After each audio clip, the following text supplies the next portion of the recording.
welcome once again to another edition of Shelf Life Book Reviews Online. As always, I do my best to bring you the best in books, and hopefully when you make your choices for your reading material, you will definitely look for them.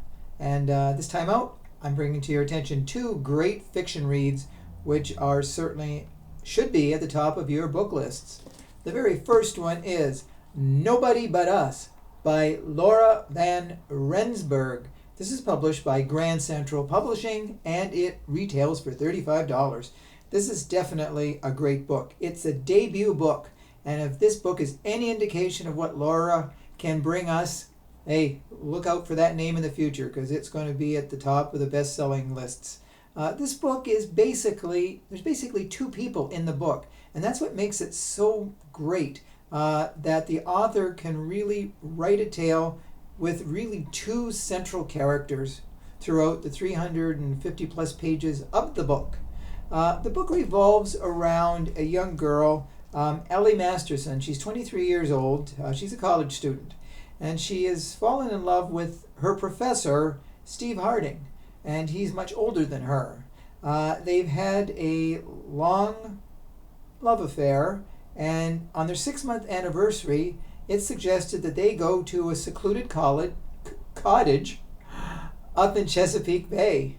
And it's winter, and they get up there. It's very isolated. There's nothing else close to them. And when they get there, there is a snowstorm. And so that's phase one. But Ellie decides to put a drug in the professor's drink. And the next thing he knows when he wakes up, he is duct taped to a wheelchair. He has no idea what happened. So anyways, Ellie starts to tell the tale of why she has brought him there and why he has become her captive. He is not a nice man. He's taken advantage of younger schoolgirls for much of his life. And she wants to, this is payback.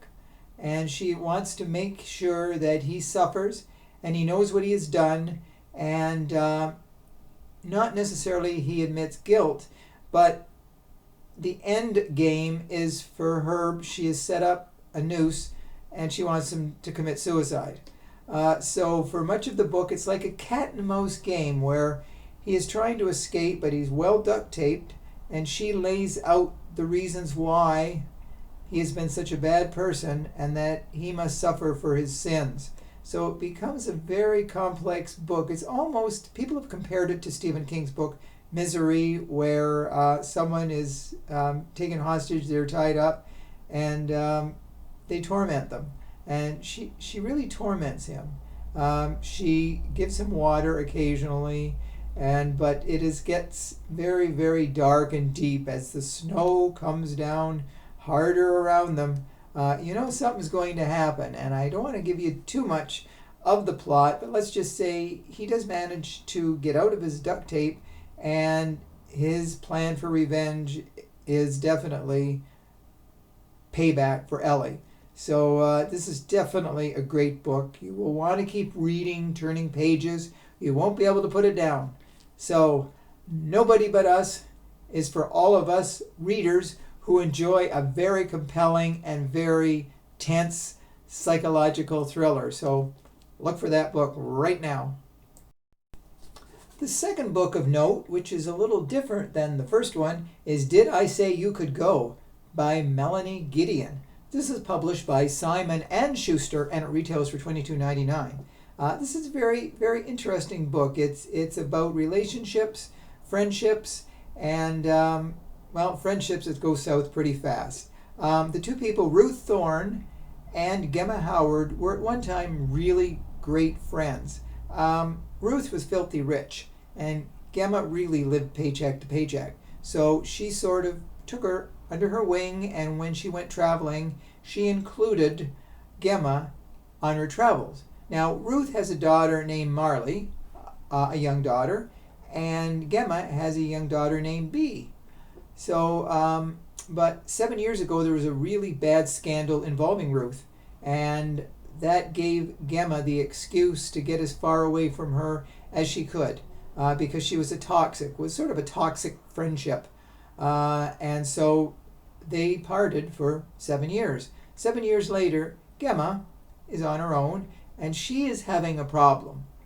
So a bit of her own scandal right now. So Gemma happens to come back to town, and it's almost like the 7 years didn't pass. She sort of gets onto her good side again, or tries to. But Gemma is very, very reticent to be part of this. Now, their children have grown. They're teenagers now. Now, Ruth locks Marley in her room at night because she likes to binge eat. So she locks her in so she can't get out of her room at nighttime. Now, in the meantime, Bea is having her own personal issues, and she ponders if suicide is the answer. And I won't say what happens, but anyways, they do survive. But it becomes very dark, and the relationship gets deeper and darker and more desperate. And it's a very interesting juxtaposition between two friends, or former friends. You can call them fair weather friends, whatever you want to say. But it makes for very interesting suspense. And you just wonder if they are going to get back together, if something really bad is going to happen. So, Did I Say You Could Go is great reading. Did I say you should buy this book and read it? Yes, you should. It's another great read. So those are the two books I wanted to draw to your attention this week. Hopefully, when you're out shopping for books, these will be at the top of your list. So as always, I thank you for watching my Shelf Life video reviews online. Please send me your comments, positive and negative. Keep watching these channels, YouTube, and my Facebook Shelf Life channel as well too. So until we meet again, stay safe, stay sane, stay social distancing, and do stay in touch. See you again real soon. Bye for now.